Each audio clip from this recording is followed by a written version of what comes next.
of the skull, that is frontal, parietal, and occipital bone together makes roof, that is calvaria in Latin, and base of the skull. And base of the skull consists of internal and external surface. Internal base of the skull subdivides into three cranial fossa. Here it is anterior cranial fossa, that is medial cranial fossa, and posterior cranial fossa. Border between anterior and medial cranial fossa pass along of what? What is it? What is it? Ala minor of sphenoid bone. Yes, lesser veins of sphenoid bone. That is a border between anterior cranial fossa and medial. In anterior cranial fossa, we can see lamina cribrosa, crista galli, and new opening for you. It is absent in separated bones, but in whole skull it's present. That is blind foramen, foramen secum, between crista galli and crista frontalis. And here that is pars orbitalis of frontal bone. Next, in medial cranial fossa, border between medial cranial fossa and posterior cranial fossa pass along of what is this border of pyramid, margo superior, that is superior border of pyramid. That is a border between posterior and medial cranial fossa. Here it is, we have canalis opticus, optic canal, fissura orbitalis superior, foramen rotundum, foramen ovale, foramen spinosum.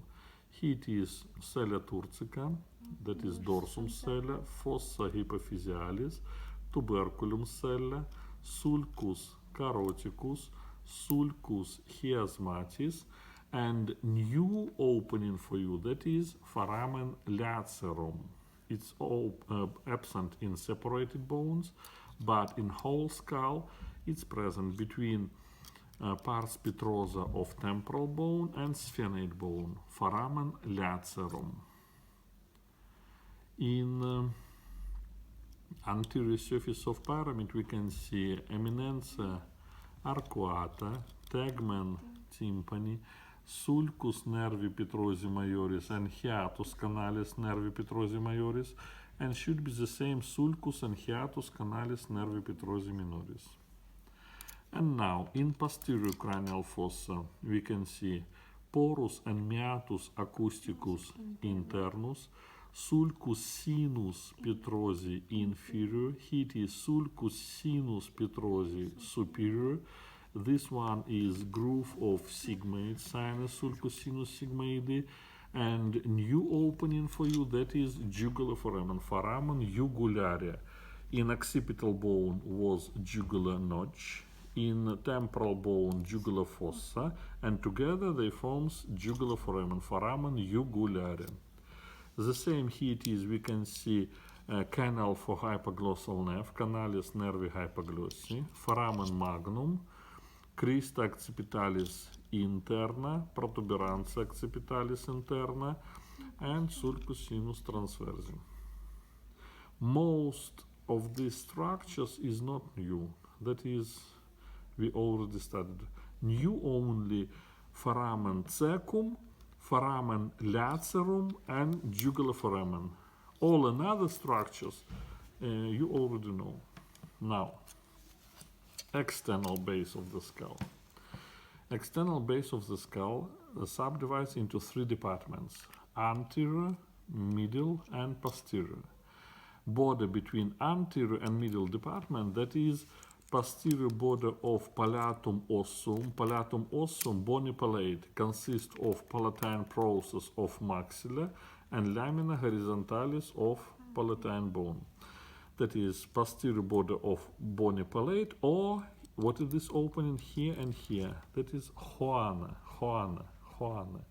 That is border between anterior and medial external base of the skull, and medial and posterior base of the skull, border between them, that is anterior border of foramen magnum, that is in front of foramen magnum.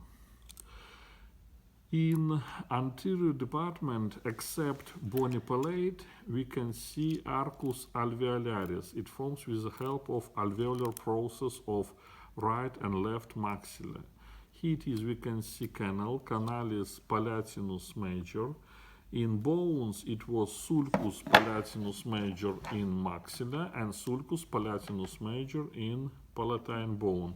Together, they join together and forms canalis palatinus major. Here it is, canalis incisivus. These anterior teeth, they are incisors. That is why canalis incisivus. And next, middle part of external base. Here it is, we can see body of sphenate bone, pars basilaris of occipital bone, and inferior surface of pyramid. Here it is, canalis caroticus with external apertura and internal apertura. This is foramen spinosum, foramen ovale, fossa mandibularis, and foramen lacerum.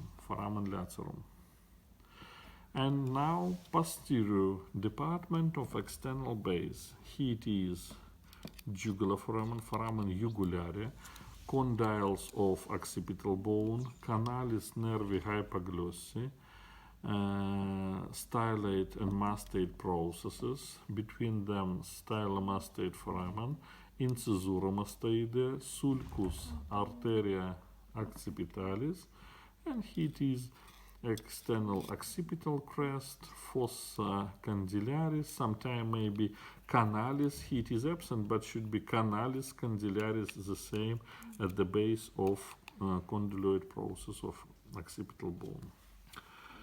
And last, three fossa we can see on lateral aspect of the skull. Here it is temporal fossa, fossa temporalis.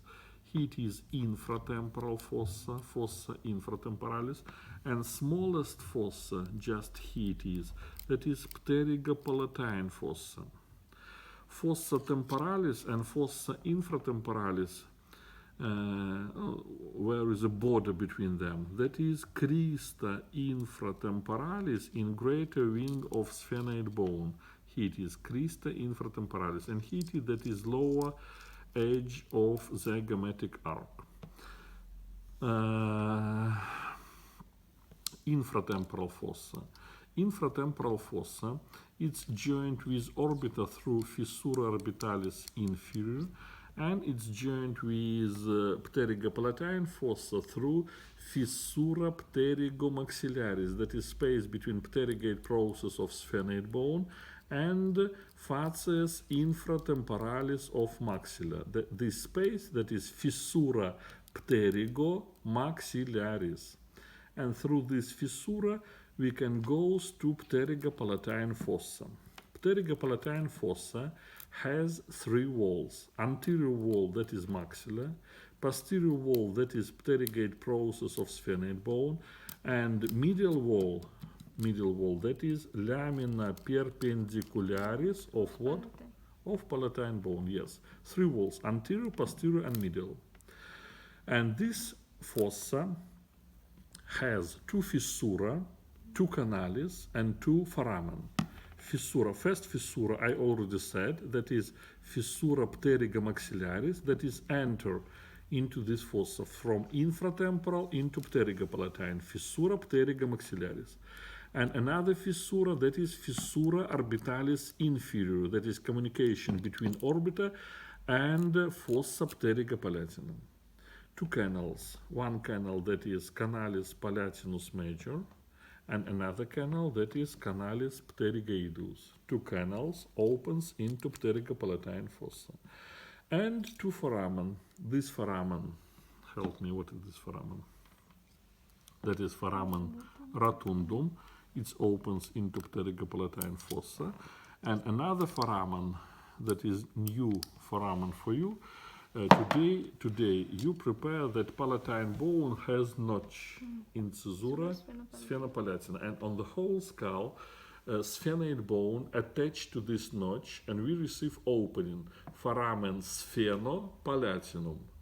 And this one, that is foramen sphenopalatinum between pterygopalatine fossa and nasal cavity. And again, two fissura. First, that is fissura pterygomaxillaris between infratemporal and pterygopalatine fossa. Second fissura, that is fissura orbitalis inferior between orbiter and pterygopalatine fossa. Two canalis. Canalis palatinus major. It starts from anterior part of external base and goes to pterygopalatine, and canalis pterygoidus from middle part of external base of the skull and goes to pterygopalatine fossa. And two foramen. Between medial cranial fossa and pterygopalatine fossa we have foramen rotundum, and between nasal cavity and pterygopalatine fossa foramen sphenopalatinum. Give me your textbook, have you got?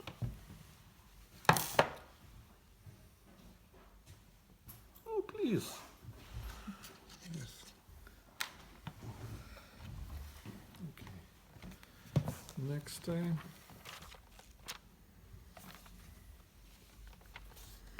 That is skull as a whole, temporal, infratemporal, and pterygopalatine fossa. This information next time. And last classes will orbit and nasal cavity, and after that mini exam in osteology. That is why on Monday, our next classes? On Tuesday you will answer skull as a whole, and three fossa, temporal, infratemporal, and pterygopalatine. Next Thursday you will answer orbit and nasal cavity, and then on Tuesday after 1 week, that is, 17th, I think 17th of November, you will answer mini exam in astrology. That is all. Today that is all.